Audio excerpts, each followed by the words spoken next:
de voir l'Uruguayen s'en aller ou presque. Pour rappel, quelques jours après sa nomination comme entraîneur du Barça, le Néerlandais avait en effet signifié à l'attaquant uruguayen qu'il ne comptait pas sur lui pour la saison à venir.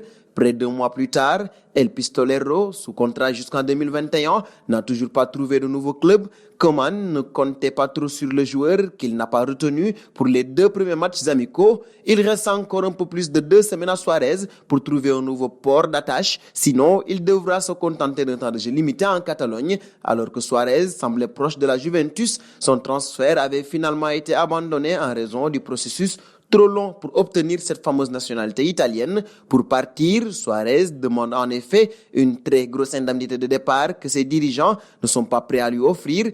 Face à ces situations sans issue, Luis Suarez peut donc rester et Koeman se voit forcé de l'incorporer dans la rotation. J'ai parlé avec lui de son avenir et nous attendons de savoir s'il reste ou non, a déclaré le technicien mercredi après le match amical de son équipe face à Girone, battu 3-1. S'il ne trouve finalement pas d'équipe et finit par rester, il sera un joueur de plus dans l'équipe, a ainsi dit Ronald Koeman.